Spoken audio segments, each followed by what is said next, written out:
Last Saturday, Indianapolis was going through tables, ladders, and chairs at Wrestlepalooza. I'm your host, Jack Danetz, joined alongside Nate Johns. And tonight on this episode of Penn State Sports Night, we're going to talk about our reactions and what's to come in WWE.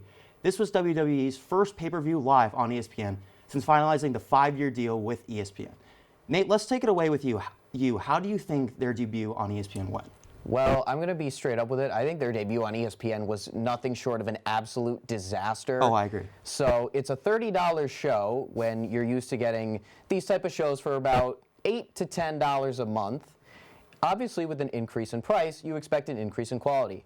Didn't really get that. It was still a 5-match card. None of the matches were really anything to write home about, and we'll get into more of that later. But as you can see, it's all about the money. Yep. They're doing Saudi Mania in 2 years. They're going back to Vegas for WrestleMania. This was just another example of a cash grab attempt to squeeze as much money as they can out of their viewers, and it really backfired on them. No, I have to agree. And the move to Saudi Arabia was a big one and a blown huge deal.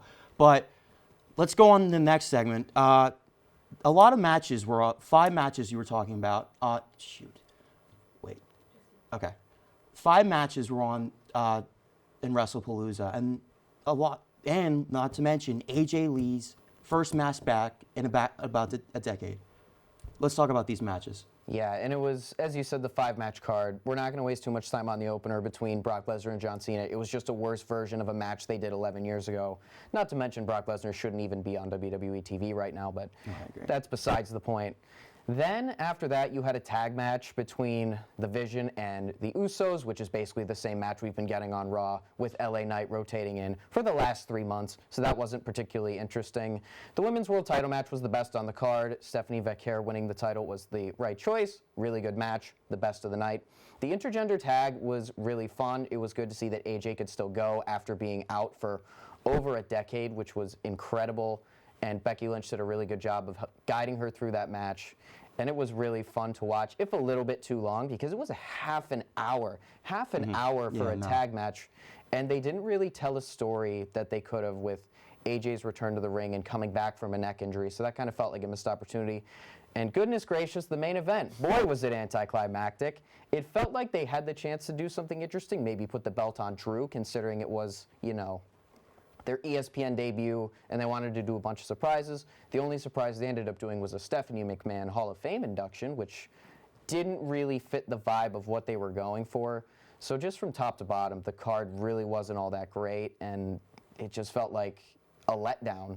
Yeah, no, I have to agree with you on that. I thought Stephanie Vaquer winning the championship was great. Congratulations to her. And I got to agree with you on the Stephanie McMahon Hall of Fame induction. I thought it was a little awkward with her and Undertaker, but what do you think overall about the event? Like, what are your thoughts? Well, this feels like something where it really was a jump the shark moment for wrestling, because obviously you're going to ESPN, you're charging more for the pay-per-views, or PLEs, whatever they want to call them.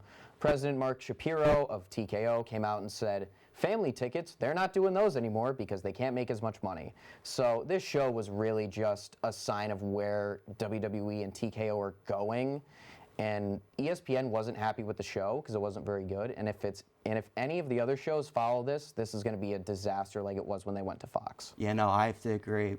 It was an overall disaster, and we're going to have to deal with another 5 years of it being on ESPN. Personally, I was a fan when it was on Peacock, but the road to WrestleMania 42 has started with lots more to go. For Nate Johns and everyone else here at Penn State Sports Night, I'm Jack Danetz, and we'll see you next time.